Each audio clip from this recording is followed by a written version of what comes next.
welcome to God's 5 Minutes with Pastor Ed Wilson. Reach him at gods5minutes@gmail.com. Now, here's Ed Wilson with God's 5 Minutes. Hello, friends. 2 Chronicles 28 details the story of Ahaz, the faithless king of Israel. Verse 23, he sacrificed unto the gods of Damascus, which smote him. And he said, because the gods of the kings of Syria helped them, therefore will I sacrifice to them, that they may help me. But they were the ruin of him and of all Israel. Ahaz came to the throne when he was about 20. From the beginning, he reversed the policy of his father and threw himself into the arms of the heathens. In a comparatively short reign of 16 years, he stamped out the worship of God and nearly ruined the kingdom. He did not plunge into idolatry for want of good advice.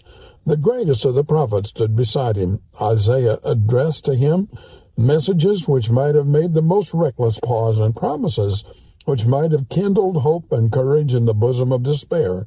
Hosea in the northern kingdom, Micah in Judah, and other less brilliant names were amongst the stars which shone even in that dark night. But their light was all in vain. The foolish lad had a heart full of rebellion, and like many another young man, thought to show his breadth of his spirit by neglecting his father's counselors and abandoning his father's faith. He was ready to worship anything that called itself a god, always excepting Jehovah. He welcomed Baal, Moloch, Rimmon, and many more with an indiscriminate eagerness that would have been ludicrous if it had not been so tragic. Amongst Ahaz's new gods there are, for instance, the golden calves of Israel and the ferocious Moloch of Ammon, to whom he sacrificed, passing through the fire, at least one of his own children. The ancient sacred places of the Canaanites, again smoked with incense of half-forgotten local deities. In every open space in Jerusalem, he planted a new altar with a brand new form of worship on it. In the temple, he brushed aside the altar that Solomon had made and put up a new one, copied from one which he had seen at Damascus. Side by side with that went the almost entire neglect of the worship of Jehovah, until at last, as his reign advanced and he floundered deeper into his troubles, the temple was spoiled, everything in it that could be taken was used to pay the Assyrians tribute, and then the doors were shut, the lamps extinguished, the fire quenched on the cold altars, and the silent temple left to the bats and the Shekinah, for God still abode in the deserted house. The more he multiplied his gods, the more he multiplied his sorrows. And the more he multiplied his sorrows, the more he multiplied his gods. From all sides the invaders came, from north, northeast, east, southeast, from south. They swarmed in upon him. They tore away the edges of his kingdom until hostile armies flaunted their banners beneath the very walls of Jerusalem.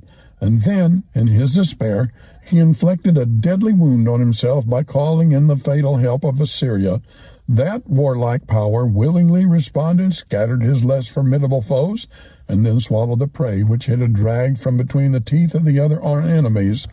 The result of Ahaz's frantic appeals to false god and faithless men may still be read on the cuneiform inscriptions which, amongst a long list of unknown tributary kings, stand, with a Philistine on one side of him and an Ammonite on the other, the shameful record, Ahaz of Judah. That was what came of forsaking the God of his fathers. It is a type of what always has come and always must come of a godless life. His whole career is that of a godless and desperate man who will grasp at anything that offers deliverance and will worship any god or devil who will extricate him from his troubles. You think he was the last to ever do that, or are there still people who cannot get what they want by doing right, will try to get it by doing wrong? Ahaz has still got plenty of brothers and sisters. So many follow quacks, charlatans, dreams, fragmentary philosophies, all placed together to try to make a whole instead of the old-fashioned whole that's been left behind, having abandoned Christianity, turned to the dark and evil ways of the world about. You have been listening to God's 5 Minutes with Pastor Ed Wilson. Reach him by email at godsfiveminutes@gmail.com. Tune in next time to hear more encouraging thoughts from God's Word on God's 5 Minutes with Pastor Ed Wilson.